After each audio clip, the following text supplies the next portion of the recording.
Hi welcome to my YouTube channel. ಇವತ್ತು ಅನಿಕೇತ್ ಮತ್ತು ಮೋನಿಕಾ ಇಬ್ಬರು ಕೂಡ ಗೌರಿ ಮತ್ತು ವಿವೇಕ್ ಕೈಲಿ ಸಿಗಾಕೊಂಡಿದ್ದಾರೆ. ಹಾಗಾದರೆ ಈ ಎಪಿಸೋಡಲ್ಲಿ ಏನಾಗುತ್ತೆ ಅಂತ ಈ ಫುಲ್ ವಿಡಿಯೋವನ್ನು ಸ್ಕಿಪ್ ಮಾಡಿದಂತೆ ನೋಡಿ. ಹಾಗೆ ನಮ್ಮ ಯೂಟ್ಯೂಬ್ ಚಾನಲ್ನ ಸಬ್ಸ್ಕ್ರೈಬ್ ಮಾಡ್ಕೊಳ್ಳಿ. ಈ ಕಡೆಗೆ ಅನಿಕೇತ್ ಮತ್ತು ಮೋನಿಕಾ ಇಬ್ಬರು ಕೂಡ ಕೆಫೆಗೆ ಬಂದಿರ್ತಾರೆ. ಕೆಫೆ ಬಂದಿರಬೇಕಾದ್ರೆ ಶ್ಯಾಮ್ ಮತ್ತು ಗೌರಿ ಲಾಸ್ಟ್ ತಂಗಿ ಕೂಡ ಇಬ್ಬರು ಕೂಡ ಕಾವಲಾಗಿ ಕಾಯ್ತಾ ಇರ್ತಾರೆ. ಇವತ್ತು ರೆಡ್ ಹ್ಯಾಂಡಾಗಿ ಸಿಗಾಕೋಬೇಕು ಅಂತ. ಈ ಕಡೆಗೆ ಹುಡುಗಿ ಕಡೆಯವರು ಮತ್ತು ಹುಡುಗನ ಅಮ್ಮನೂ ಕೂಡ ಇಬ್ಬರು ಕೂಡ ಪಕ್ಕ ಕೂತ್ಕೊಳ್ಳಿ ಅಂತ ಹೇಳ್ತಾರೆ. ಆದರೆ ಸರಿತಾ ಮಾತ್ರ ನಾನ್ಯಾಕೆ ಹೋಗಲಿ, ನಾನು ಯಾವುದೇ ಕಾರಣಕ್ಕೂ ಹೋಗಲ್ಲ ಅಂದ್ಬಿಟ್ಟು ಕೂತ್ಕೊಬಿಟ್ಟಿರ್ತಾಳೆ. ಈ ಕಡೆಗೆ ಅವರಮ್ಮನೂ ಕೂಡ ಅವಳೇ ಬರಲಿ ಅಂತ ವೆಯ್ಟ್ ಮಾಡ್ತಾ ಇರ್ತಾರೆ. ಎಲ್ಲರೂ ಕೂಡ ಏನು ಮಾಡ್ತಿದ್ದೀರಾ ನೀವಿಬ್ಬರು ಕೂಡ, ನೀವು ಅಕ್ಕಪಕ್ಕ ಕೂತ್ಕೊಳ್ಳಿ ಅಂತ ಹೇಳ್ತಿಲ್ವ ಪುರೋಹಿತರು, ಬೇಗ ಅಕ್ಕಪಕ್ಕ ಕೂತ್ಕೊಳ್ಳಿ ಅಂತ ಹೇಳ್ತಾರೆ. ಆದರೆ ಅವರಿಬ್ಬರು ಕೂತ್ಕೊಳ್ಳೋದೇ ಇಲ್ಲ, ಯುಗನ ಬಿಟ್ಕೊಡೋದೇ ಇಲ್ಲ. ಅದಕ್ಕೆ ಗೌರಿ ಅಂತಾಳೆ, ಅಮ್ಮ ಏನು ಮಾಡ್ತಿದ್ಯಮ್ಮ ನೀನು, ಆದಷ್ಟು ಬೇಗ ಲೋ ಕೂತ್ಕೋ, ಅವ್ರು ಬರಲಿ ಅಂತ ಕಾಯ್ತಿದ್ಯಾ ನೀನು ಅಂತ. ಅದಕ್ಕೆ ಹೌದು ಅಂತ ಹೇಳ್ತಾರೆ. ಅದಕ್ಕೆ ಯಾವುದೇ ಕಾರಣಕ್ಕೂ ಅವ್ರು ಬರಲ್ಲ, ಪ್ಲೀಸ್ ಅಮ್ಮ ಅರ್ಥ ಮಾಡ್ಕೊ, ಅಲ್ಲೇ ಹೋಗಿ ಕೂತ್ಕೊ ಅಂತ ಹೇಳ್ತಾರೆ. ಸರಿ ಅಂದ್ಬಿಟ್ಟು ಅವರಮ್ಮ ಹೋಗ್ಬಿಟ್ಟು ಸರಿತಾ ಹತ್ರ ಕೂತ್ಕೊತಾರೆ. ಹಾಗೆ ಕೂಡ ಪುರೋಹಿತರು ಬೇಗ ನೀವಿಬ್ಬರು ಕೂಡ ಸೇರಿಕೊಂಡು ಈ ಕರಿಮಣಿನ ಪೋಣಿಸಿ ಅಂತ ಹೇಳ್ತಾರೆ. ಸರಿ ಅಂತ ಇಬ್ಬರು ಕೂಡ ಪೋಣಿಸ್ತಾ ಇರ್ತಾರೆ. ಈ ಕಡೆ ಶ್ಯಾಮ್ ಮತ್ತು ಗೌರಿ ತಂಗಿ ಕೂಡ ಇವರಿಬ್ಬರು ಯಾವುದೇ ಕಾರಣಕ್ಕೂ ಹೊರಗಡೆ ಹೋಗಲೇಬೇಡ್ದು ಅಂತ ಹೇಳ್ತಾರೆ. ಈ ಕಡೆಗೆ ಅನಿಕೇತ್ ಮತ್ತು ಮೋನಿಕಾ ಕೂಡ ಇಬ್ಬರೂ ಮಾತಾಡ್ಕೊತಾ ಇರ್ತಾರೆ. ಹೌದು, ಈ ಮೋನಿಕನ್ನ ಹೇಗಾದರೂ ಮಾಡಿ ಈ ಕಾಟಿನಿಂದ ತಪ್ಪಿಸ್ಕೋಬೇಕು ಅಂತ ಅನಿಕೇತ್ ಯೋಚನೆ ಮಾಡ್ತಿರ್ತಾನೆ. ಈ ಕಡೆಗೆ ಮೋನಿಕಾ ಕೂಡ ಇವನು ಹೇಗಾದರೂ ಮಾಡಿ ನನ್ನ ಬಲೆಗೆ ಬೀಸ್ಕೊಳ್ಳೇಬೇಕು, ಇಲ್ಲಾಂದರೆ ಯಾವುದೇ ಕಾರಣಕ್ಕೂ ಆಗೋದಿಲ್ಲ, ಇವನು ನನ್ನ ಕೈ ಜಾರಿ ಹೊಂಟೋಗ್ತಾನೆ ಅಂದ್ಕೊಂಡು ಅನಿಕೇತ್ ಏನು ಗೊತ್ತಾ, ನಮ್ಮ ಮನೇಲೆಲ್ಲ ಸಂಬಂಧ ನೋಡ್ತಿದ್ದಾರೆ, ಅವರು ಯಾವುದಾದ್ರು ಸಂಬಂಧ ನೋಡ್ತಿದ್ದಾರೆ, ನನಗಂತೂ ನನ್ನ ಬಿಟ್ಟು ಇರೋಕೆ ಆಗೋದಿಲ್ಲ, ಆದಷ್ಟು ಬೇಗ ನೀವಿಬ್ಬರು ಮದುವೆ ಆಗಬೇಕು ಅಂತ ಹೇಳ್ತಿರ್ತಾರೆ. ಆವಾಗ ಅನಿಕೇತ್ ಹೀಗಾದರೂ ಮಾಡಿ ಇವಳಿಂದ ತಪ್ಪಿಸ್ಕೋಬೇಕು, ಇದನ್ನೇ ಮೊದಲು ಮಾಡಿದರೆ ನಾನು ಈ ಥರ ಸಿಗೋಕೊಂತಾನೆ ಇರಲ್ಲ ಅಂತ ಇಬ್ಬರು ಕೂಡ ಮಾತಾಡ್ಕೊತಾ ಇರ್ತಾರೆ. ಈ ಕಡೆಗೆ ಶ್ಯಾಮ್ ಕೂಡ ಈ ಓತಿಕೆತ್ತ ಇಷ್ಟೊಂದೆಲ್ಲ ಮುಂದುವರೆದ್ಬಿಟ್ಟಿದ್ದಾನೆ, ಇಷ್ಟೊಂದೆಲ್ಲ ಮೋಸ ಮಾಡಿದ್ದಾನೆ, ಶ್ರೀಮಂತ ಅಂತ ಬಿಲ್ಡಪ್ ಕೊಟ್ಕೊಂಡು ಬಡವ್ರ ಹುಡುಗಿನ ಈ ಥರ ಬೀಳಿಸ್ಕೊಂಡು ಈ ಥರ ಮಾಡ್ತಿದ್ದಾನೆ ಅಂತ ಬೈತಾ ಇರ್ತಾರೆ.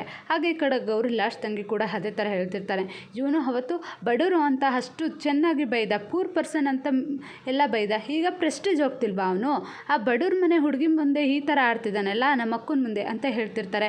ಹಾಗೆ ಕೂಡ ಗೌರಿ ಲಾಸ್ಟ್ ತಂಗಿ ಇವಳನ್ನ ಬಿಡಬಾರ್ದು, ಯಾವುದೇ ಕಾರಣಕ್ಕೂ ಇವರಿಬ್ಬರನ್ನ ಕಲ್ತಕ ಚಿಚ್ಚಾಕಬೇಕು ಅಂದ್ಕೊಂಡು ಹೋಗಿರ್ತಾಳೆ. ಆವಾಗ ಶ್ಯಾಮ್ ಏನು ಮಾಡ್ತಿದ್ಯಾ ಮಚ್ಚ, ಸುಮ್ಮನಿರು ಮಚ್ಚ ಅಂದ್ಕೊಂಡು ಸುಮ್ಮನೆ ಇರಿಸ್ತಾರೆ. ಈ ಕಡೆಗೆ ಅನಿಕೇತ್ ಇಬ್ಬರು ಕೂಡ ರೊಮ್ಯಾಂಟಿಕ್ಕಾಗಿ ಮಾತಾಡ್ಕೊತಾ ಇರ್ತಾರೆ. ಈ ಕಡೆಗೆ ಗೌರಿಗೆ ಫೋನ್ ಬರುತ್ತೆ, ಅಂದರೆ ಗೌರಿಗೆ ಬರಲ್ಲ, ಅವ್ರ ಅಮ್ಮಂಗೆ ಕಾಲ್ ಬರುತ್ತೆ. ಇದ್ಯಾರಪ್ಪ ಹೀಗೆ ಮಾಡ್ತಿದ್ದಾರೆ, ಇವಳು ಯಾಕೆ ಅಂದ್ಬಿಟ್ಟು ಕಾಲ್ ಪಿಕ್ ಮಾಡ್ತಾರೆ. ಅಮ್ಮ ಅಕ್ಕಂಗೆ ಫೋನ್ ಕೊಡಮ್ಮ ಅಂತ ಹೇಳ್ತಾರೆ.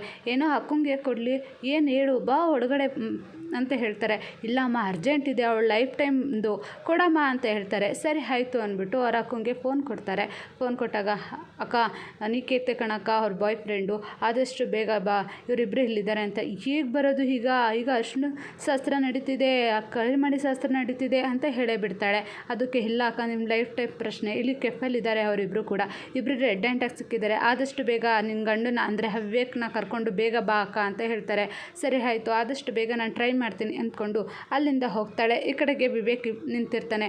ಆವಾಗ ಗೌರಿ ಹೋಗ್ತಾಳೆ. ಗೌರಿ ಹೋಗ್ಬಿಟ್ಟು ಕೇಳ್ತಾಳೆ, ಆವಾಗ ನೀನು ಯಾಕೆ ಇಲ್ಲಿ ಬಂದೆ, ನಾನು ಹಗಲಿಂದ ಅಲ್ಲೇ ಕೂತಿಲ್ವಾ, ಹೀಗೇನು ಅಂದ್ಕೊಳ್ಳಲ್ಲ ಅವರು ಅಂತ ಹೇಳ್ತಾರೆ. ಏನಾರು ಅಂದ್ಕೊಳ್ಳಿ, ನಾನೊಂದು ನಿಜ ಹೇಳಕ್ಕೆ ಬಂದಿದ್ದೀನಿ ಅಂತ. ಏನು ನಿಜ ಹೇಳ್ತೀಯಾ, ಇಲ್ಲೇ ನಿನ್ನ ಮುಖವಾಡ ಮಾಡ್ತೀಯಾ ಅಂತ ಬೈತಾನೆ. ಅದಕ್ಕೋಸ್ಕರ ಯಾವಾಗಲೂ ಇದೇ ಥರ ಯೋಚನೆ ಮಾಡ್ತೀಯಾ, ನನಗೋಸ್ಕರ ಸ್ವಲ್ಪ ಯೋಚನೆ ಮಾಡು ಅಂತ ಹೇಳ್ಬಿಟ್ಟು ಹೇಳ್ತಾಳೆ.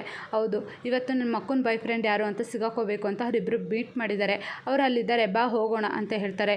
ಏನು ಹೊಸ ನಾಟಕ ಆಡ್ತಿದ್ಯಾ ಅಂತ. ನನ್ನ ನಾಟಕ ಆಡ್ತಿಲ್ಲ, ನನಗೆ ಕಮ್ಮಿ ಕ್ಷಣ ಕೊಟ್ಟಿದ್ಯಾ, ಆದಷ್ಟು ಬೇಗ ನಾನು ಈಗ ಮುಖವಾಡನ ಕಳ್ಸಿಬಿಡಿಸ್ಬೇಕು, ಬಿರ್ನೆ ಬಾ. ಈ ಕರಿಮಣಿ ಶಾಸ್ತ್ರದಲ್ಲಿ ನಮಗೆ ಹೊಸ ಕರಿಮಣಿ ಹಾಕಬೇಕಾದ್ರೆ ನಿನ್ನ ಮನಸ್ಸಲ್ಲಿ ಯಾವ ಭಾವನೆಯೂ ಇರಬಾರ್ದು, ಆದಷ್ಟು ಬೇಗ ತಿಳಿಯಾಗಬೇಕು, ಅದಕ್ಕೋಸ್ಕರ ನಾನು ಕೇಳ್ತಿದ್ದೀನಿ ಅಂತ ಹೇಳ್ತಾರೆ. ಸರಿ ಆಯಿತು ಅಂತ ಹೇಳ್ತಾಳೆ. ಅದಾದಮೇಲೆ ಪುರೋಹಿತರನ ಹತ್ರನೂ ಹೋಗಿ ಗೌರಿ ಕೇಳ್ತಾಳೆ, ಕರಿಮಣಿ ಪೋಣಿಸ್ತಾ ಇದ್ದಾರೆ, ಈ ಶಾಸ್ತ್ರ ತುಂಬ ಲೇಟ್ ಆಗುತ್ತೆ, ಪರವಾಗಿಲ್ಲ ನಿಂಗೆ ಕಾಲು ಜೋಗಿಡ್ತಿದ್ರೆ ಇಲ್ಲೇ ತಿರುಗಾಡ್ತೀರಮ್ಮ ಅಂತ ಹೇಳ್ತಾರೆ. ಸರಿ ಆಯಿತು ಪುರೋಹಿತ್ರೆ ಅಂತ ಅಲ್ಲಿಂದ ಹೋಗ್ತಾಳೆ. ಅಲ್ಲಿಂದ ಹೋದಾದ್ಮೇಲೆ ವಿವೇಕ್ ಕೂಡ ಇಬ್ಬರು ಕೂಡ ಅಲ್ಲಿಂದ ಹೊರಡ್ತಾರೆ. ಈ ಕಡೆಗೆ ಗೌರಿ ಲಾಸ್ಟ್ ತಂಗಿ ಕೂಡ ವೀಡಿಯೋ ಮಾಡೋಕ್ಕೆ ಹೋಗ್ತಾಳೆ. ವೀಡಿಯೋ ಮಾಡೋಕ್ಕೆ ಹೋದಾಗ ಅವನನ್ನು ಅನಿಕೇತ್ ನೋಡೇ ಬಿಡ್ತಾನೆ. ಆವಾಗ ಇವರಿಬ್ಬರು ಕೆಳಗಡೆ ಬಾಗ್ತಾರೆ. ಕೆಳಗಡೆ ಬಾಗ್ದಷ್ಟಾಗೆ ಅವಳ ಫೋನ್ ಹೊಡೆದೋಗುತ್ತೆ. ಈಗ ಏನು ಮಾಡೋದು, ಇದನ್ನು ಬೇರೆ ಮಾಡೋಣ ಅಂತ ನೀನು ಹೇಳಿದ ತಕ್ಷಣ ಫೋನೇ ಹೊಡೆದೈತಿ, ಈಗ ಹಾನೇ ಆಗ್ತಿಲ್ಲ, ನಿನ್ನ ಮಣ್ಣಂಗೆ ಯಾವ ಥರ ನಾನು ಅರ್ಥ ಮಾಡಿಸೋದು ಅಂತ ಕೂಡ ಬೈಕೊಂತ ಹೇಳ್ತಾಳೆ. ನಿನ್ನ ಫೋನ್ ಇಲ್ಲ ಅಂತ ಕೇಳ್ತಾಳೆ ಶ್ಯಾಮ್ನ. ಅದಕ್ಕೆ ನನ್ನ ಫೋನ್ ಕಾರಲ್ಲಿದೆ ಅಂತ ಹೇಳ್ತಾರೆ. ಇನ್ನು ಕಾರಲ್ಲಿದೆಯಾ, ಇನ್ನು ಇದಕ್ಕೆ ನಿನ್ನ ಲಾಯಕ್ಕು ಅಂತ ಬೈತಿರ್ತಾಳೆ. ಅದಾದಮೇಲೆ ಈಗ ಏನಪ್ಪ ಮಾಡೋದು ಅಂತ ಕೂಡ ಯೋಚನೆ ಮಾಡ್ತಿರ್ತಾರೆ. ಈ ಕಡೆಗೆ ವಿವೇಕ್ ಮತ್ತು ಗೌರಿ ಇಬ್ಬರು ಕೂಡ ಬರ್ತಾ ಇರ್ತಾರೆ. ಈಗ ಏನಪ್ಪ ಮಾಡೋದು ಅಂತ ಯೋಚನೆ ಮಾಡ್ತಿರ್ತಾರೆ. ಆವಾಗ ಶ್ಯಾಮ್ ಮತ್ತು ಈ ಗೌರಿ ಲಾಸ್ಟ್ ತಂಗಿನೂ ಮಾತಾಡ್ಕೊತಾ ಇರ್ತಾರೆ. ಇಲ್ಲ ಆದಷ್ಟು ಬೇಗ ನಾವು ಇದ್ರೆ ಈ ಪ್ಲ್ಯಾನ್ ವರ್ಕೌಟ್ ಆಗಲ್ಲ, ಯಾಕಂದರೆ ನಿಮ್ಮ ಅಣ್ಣ ಈ ಪ್ಲ್ಯಾನ್ನ ನಾವೇ ಮಾಡ್ತಿದ್ದೀವಿ ಅಂತ ತಿಳ್ಕೊಬಿಡ್ತಾರೆ. ಬಾ ನಾವು ಹೋಗಿ ಅಲ್ಲಿ ವೆಯ್ಟ್ ಮಾಡ್ತಿರೋಣ ಅಂತ ಹೇಳ್ತಾರೆ.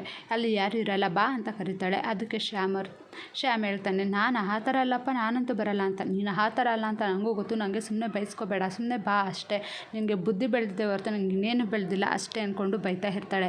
ಈಗ ಸರಿ ಆಯ್ತು ಅಲ್ಲಿಗೆ ಹೋಗೋಣ ಬಾ ಅಂತ ವೆಯ್ಟ್ ಮಾಡ್ತಾ ಇರ್ತಾರೆ. ಈ ಕಡೆಗೆ ಮೋನಿಕಾ ಹೇಳ್ತಿರ್ತಾಳೆ, ಈಗ ಏನಾದ್ರು ಮಾಡಿ ಇವ್ನು ನನ್ನ ಬಲೆಗೆ ಬಿಡಿಸ್ಕೋಬೇಕು ಅಂತ ಎದ್ದು ರೊಮ್ಯಾಟಿಕ್ಕಾಗಿ ಹಾಗೆ ಹೀಗೆ ಕೂದಲೆಲ್ಲ ಸರಿ ಮಾಡಿಕೊಂಡು ಅವನ ವಯ್ಯಾರ ಥರ ಮಾಡ್ತಾ ಇರ್ತಾಳೆ. ಅನಿಕೇತ್ ಕೂಡ ಅವಳಿಗೆ ಬುಟ್ಟಿಗೆ ಬೀಳ್ತಾ ಇರ್ತಾನೆ. ಈ ಕಡೆಗೆ ಇದು ಯಾವುದೋ ಫೋನ್ ಈಗ ಸೈಲೆಂಟ್ ಮಾಡಿದ್ರೆ ಸರಿ, ಇಲ್ಲಾಂದರೆ ನಮಗೆ ಕಾಟ ಕೊಡುತ್ತೆ ಅಂತ ಸೈಲೆಂಟ್ ಕೂಡ ಮಾಡಿರ್ತಾಳೆ. ಈ ಕಡೆಗೆ ಕರಿಮಣಿ ಸ್ಪಾನ್ಸ್ ಆಗುತ್ತೆ. ಗೌರಿ ಎಲ್ಲಿ ಅಂತ ಕೇಳ್ತಾರೆ. ಗೌರಿ ಬೇರೆ ಇರೋದೇ ಇಲ್ಲ. ಆವಾಗ ಎಲ್ಲರೂ ಕೂಡ ಹುಡುಕ್ತಾ ಇರ್ತಾರೆ. ಈ ಕಡೆಗೆ ಮುಂದಿನ ಸಂಚಿಕೆಯಲ್ಲಿ ಏನಾಗುತ್ತೆ ಅಂದರೆ ವಿವೇಕ್ ಮತ್ತು ಗೌರಿ ಇಬ್ಬರು ಕೂಡ ಕೆಫೆಗೆ ಎಂಟ್ರಿ ಕೊಟ್ಟೇ ಬಿಟ್ಟಿದ್ದಾರೆ. ಅನಿಕೇತ್ ಮತ್ತು ಮೋನಿಕಾ ಇಬ್ಬರು ಕೂಡ ರೊಮ್ಯಾನ್ಸ್ ಮಾಡಿಕೊಂಡು ಜ್ಯೂಸಲ್ಲಿ ಇಟ್ಕೊಂಡು ನಾವಿಬ್ಬರು ಮದುವೆ ಯಾವಾಗ ನಡೆಯುತ್ತೆ ಹಾಗೆ ಹೀಗೆ ಅಂತ ಡಿಸ್ಕಷನ್ ಮಾಡ್ತಿದ್ದಾರೆ. ಹಾಗೆ ಕೂಡ ಅವರಿಬ್ಬರು ಎಂಟ್ರಿ ಕೊಟ್ಟಷ್ಟಿಗೆ ಅನಿಕೇತ್ ಮಾತ್ರ ಫುಲ್ಲು ಭಯ ಆಗೋಗಿದ್ದಾನೆ. ಹಾಗಾದರೆ ಏನು ಮಾಡ್ತಾರೆ? ವಿವೇಕ್ ಕೂಡ ಅನಿಕೇತ್ ಮತ್ತು ಮೋನಿಕಾ ಇಬ್ಬರನ್ನು ಕೂಡ ಒಪ್ಕೊತಾನ ಲವರ್ಸ್ ಅಂತ, ಇಲ್ಲಾಂದರೆ ಹಠ ಮಾಡಿ ಅವನು ಯಾವುದೇ ಕಾರಣಕ್ಕೂ ಇದು ನಡೆಯೋದಿಲ್ಲ ಅಂತ ಹೇಳೇ ಬಿಡ್ತಾನ ಅಂತ ಮುಂದಿನ ವಿಡಿಯೋದಲ್ಲಿ ನೋಡೋಣ. ಅಲ್ಲಿವರೆಗೂ ನೋಡ್ತಾ ಇರಿ ನಮ್ಮ ಹರ್ಷಿತಾ ವ್ಲಾಗ್ಸ್ನ.